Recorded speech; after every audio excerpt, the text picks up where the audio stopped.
여러분 안녕하십니까? 창세기의 말씀을 함께 나누면서 은혜를 받고 있습니다.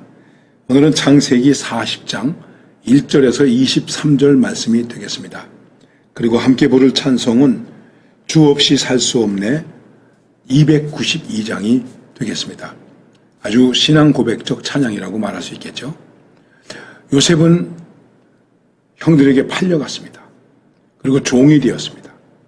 그러나 종된 입장에서도 나름대로 그의 삶이 잘 형통한 삶으로 이어져 갔지만은 유혹을 이긴 것 때문에 오히려 더 나빠지게 되었습니다. 이긴 것 때문에 나빠진 겁니다. 유혹에 넘어갔더라면 더 좋지 않았을까? 우리가 이렇게 생각할 수도 있을 것입니다. 그래서 유혹을 이긴 요셉은 감옥에 갇히게 되었습니다. 그러나 감옥에서도 그는 인정을 받는 죄인이 되었습니다. 자, 생각해 보십시오. 요셉이 아무렇지도 않은 것처럼 원망도 없이 신음소리도 없이 그렇게 살았습니다. 또 그렇게 살았다고 할 수도 있습니다. 그런데 여러분, 우리가 솔직히 인간의 내면적 실존으로 들여다보면서 생각해 보십시다. 정말 요셉은 아무 아픔도 없이 지냈을까요? 그렇지 않을 수 있습니다. 인간이기 때문에 그런 것입니다. 욥이 큰 고난 가운데 있었습니다. 욥은 하나님을 원망하지 않았다 이렇게 말하고 있습니다. 그리고 시험을 이겼다 이렇게 말합니다. 그러나 그도 자기가 태어난 것을 저주하기도 했습니다. 또 확실한 이유 없이 고난을 받는다고 억울해하기도 했습니다. 나중에 회개했지만은 그런 것입니다. 예수님의 삶은 어떤 삶입니까? 사랑하는 삶이었습니다. 섬기는 삶이었습니다. 목숨까지도 주는 삶이었습니다. 병자를 고치는 그런 삶이었습니다. 그러나 오히려 그러한 삶 때문에 예수님은 십자가에 못 박히게 됩니다. 그리고 엘리 엘리 라마 사박다니, 나의 하나님 어찌하여 나를 버리시나이까 하는 입장에 있게 됩니다. 요셉도 지금 어떻게 됐습니까? 이제 떨어져서 결국은 감옥에까지 있게 되었습니다. 밑바닥에 있게 되었습니다. 그런데 이 감옥에는 여러 죄수들이 오지 않겠습니까?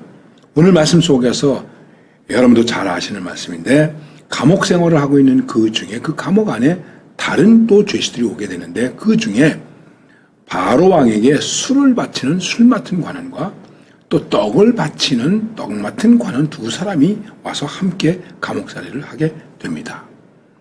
그냥 표면적으로는 술 맡은 관원, 떡 맡은 관원 이렇게 말하지만 이것은 임금님 가장 가까이에서 수발을 드는 아주 신임을 받는 사람이다 이렇게 말할 수 있는 것입니다. 느헤미야도 그런 일을 하지 않았습니까? 그런데 그 감옥 생활을 하게 되었습니다. 무슨 일인지는 잘 모르죠. 정확하게 나타나 있지 않지만 혹 이 사람들은 정치적인 이유로 오지 않았을까? 즉 정치범이었다 이렇게 말할 수도 있겠고, 그래서 어떤 분들은 말합니다. 이 요셉이 갇혀 있었던 감옥은 그 애굽에 상당한 고관들이 있는, 즉 정치범들을 잡아넣은 그런 감옥이 아니었겠는가. 그래서 이집트에 대한 여러 가지 일들에 대해서 듣고 배울 수 있는, 간접 경험을 할 수 있는 그런 기회가 요셉에게 주어지지 않았을까 이렇게 말하는 분도 있습니다. 어찌됐든 두 사람이 왔는데 이 두 사람이 하루는 근심하는 모습을 가지고 있는 거예요. 왜 그렇습니까? 꿈을 꿨어. 꿈을 꿨는데 이게 영 해석이 안 돼. 그렇습니까? 말씀해 보세요. 그래서 얘기하게 됩니다. 먼저 술 맡은 관원이 말하죠. 포도나무 3가지가 있는데 내가 포도를 따서 술을 만들어서 왕에게 바쳤다. 좋은 꿈입니다. 사흘 후에 당신은 석방될 겁니다. 떡 맡은 관원도 너무나 기대를 가지고 나는 음식 광주를 가지고 왔는데 새들이 와서 쫙 먹어버렸다. 당신은 앞으로 3일쯤 지나면 바로 왕의 생일이 되는데 그때 죽을 것 같습니다. 죽게 됩니다. 얼마나 낙심했겠습니까? 그리고 그때 술 맡은 관원에게 요셉이 부탁을 합니다. 나는 본래 히브리 사람입니다. 이 나라에 와서 죄를 짓고 이렇게 감옥에 와 있을 사람이 아닙니다. 혹시 기회가 되면 나의 이 억울함을 좀 풀 수 있는 기회를 만들어 주세요 하고 부탁을 합니다. 제가 서두에도 말씀을 드렸는데 이 말씀에서 볼 때에 요셉이 나름대로 밤마다 나는 억울하게 여기 와 있구나. 누가 이 억울함을 풀어줄 수 있을까? 누가 누구에게 도움을 청할 수 있겠습니까? 보디발의 아내에 대한 모함을 받고 왔으니 시위대장을 건드렸으니 누가 요셉을 도와줄 수 있겠습니까? 요셉이 누구에게 자기의 억울함을 하소연할 수 있겠습니까? 얼마나 답답하겠습니까? 슬펐겠습니까? 밤마다 홀로 눈물을 흘렸을 것입니다.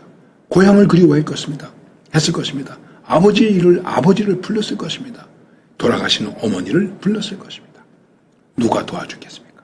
결국 그는 오늘 여러분들에게 찬송가를 소개해드렸는데 주 없이 살 수 없어 마음의 구주요. 주님께만 하나님께만 그는 의지하고 부르짖고 기도할 수밖에 없었을 것입니다. 어찌 생각해보면 그 감방은 차디차고 외롭고 어두웠지만 요셉에게는 가장 뜨겁게 기도할 수 있는 간절한 기도의 골방이요 은혜의 시은소다. 우리가 이렇게 생각할 수도 있는 것입니다. 마지막에 그는 석방돼서 나가는 술 맡은 관원에게 뭐라고 말합니까? 나 이 억울한 것을 좀 어떻게 해결할 수 있도록 도와주세요. 그런데 나갔습니다. 나갔는데 2년 동안 소식이 없습니다. 성경 말씀은 이렇게 말씀하고 있습니다. 술 맡은 관원장이 요셉을 기억지 않고 잊었더라. 은혜를 기억하지 못하고 있습니다. 은혜를 베풀었는데도 은혜를 기억하지 못하고 있습니다. 이게 세상 사람들의 모습입니다. 여러분, 은혜를 얼마나 기억하십니까? 은혜를 기억한다면 그 다음에 문제가 또 별로 없게 되는 것이죠. 그래서 주님께서도 우리들에게 뭐라고 말씀하십니까? 나를 기억하라. 나를 기억하라고 하는 것은 단순하게 주님만을 기억하는 것이 아니라 주님의 은혜를 기억하고 말씀을 기억하고 약속을 기억하고 사랑을 기억하는 것을 말하지 않겠습니까? 그런데 은혜를 잃어버렸다. 이것도 우리에게 큰 슬픔이 되는 것이죠. 요셉은 이렇게 감옥 생활을 하게 되었습니다. 그리고 그의 나이가 30세가 되어갑니다. 고향을 떠난 지 17년이라는 세월이 흘렀죠. 어쨌든 그 기간 동안 그래도 그는 오로지 하나님만을 바라보면서 살아왔습니다. 그것이 중요한 것입니다. 그것이 믿음입니다. 그리고 그것이 하나님께 대한 충성이라고 말할 수 있는 것입니다. 오늘 우리의 상황이 아무리 어려워도 누구를 의지할 수 없고 도움을 요청할 수 없어도 우리는 오직